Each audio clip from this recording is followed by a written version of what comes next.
Do të vjen flasim për raportin e PBE-s dhe a rrezikon ai perspektivën e Shqipërisë për të qenë pjesë e Bashkimit Evropian. Lidhe me njëherë me zonën Gerta Meta, eksperte zgjedhore. Zonja Meta, të përshëndes. Faleminderit.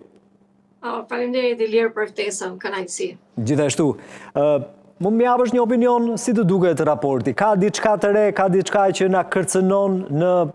perspektivën tonë për të qenë pjesë e Bashkimit Evropian në këtë raport PBE-s? Në fakt, pyetja është shumë interesante për vetë faktin që të gjitha sytë dhe veshët janë se çfarë do ndodhi me Shqipërinë në procesin e hapjes së negociatave, edhe për premtimin që i është bërë gjithë shqiptarëve që në 2027 ne do të jemi pjesë e Bashkimit Evropian. Absolutisht që kjo është një qasje pozitive dhe natyrisht që personalisht, por ndoshta edhe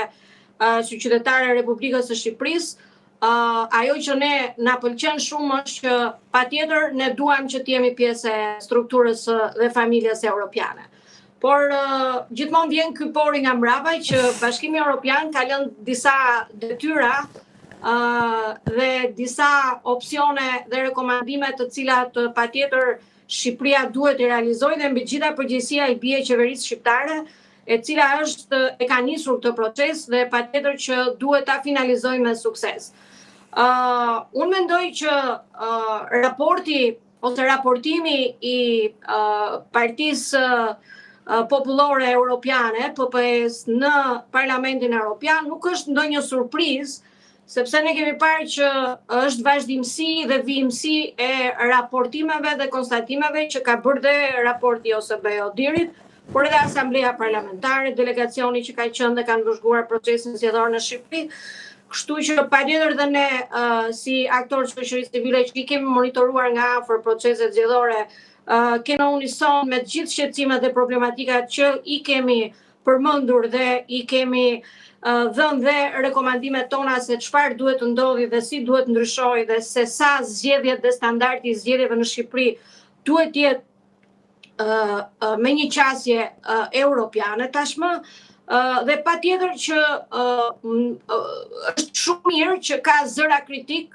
që të mundet që të ndizen motorët për të plotësuar të gjitha detyrimet dhe pritshmëritë që kanë jo vetëm institucionet ndërkombëtare dhe posaçërisht Bashkimi Evropian, por mbi gjitha ato që kërkojnë qytetarët shqiptar dhe votuesit shqiptar në të gjithë këndvështrimin e tyre që Shqipëria tashmë duhet të jetë përfundimisht dhe definitivisht pjesë e Bashkimit Evropian. Teksa dëgjon shqetësimin e PPE-s dhe raportimin që ka bërë në Parlamentin Evropian, patjetër që ne e kemi diskutuar bashkë herë tjetër dhe kemi thënë që këto qëndrime dhe këto raportime ndoshta nuk janë detyruese dhe nuk janë ligjore, por kanë një rëndësi shumë të madhe për Shqipërinë edhe për mënyrën se si ajo do të prezantohet për t'ju mbushur mendjen të gjithë skeptikëve në Bashkimin Evropian që Shqipëria është gati për t'u futur dhe për t'u pranuar në negocimin që po bëhet në familjen europiane. Patjetër që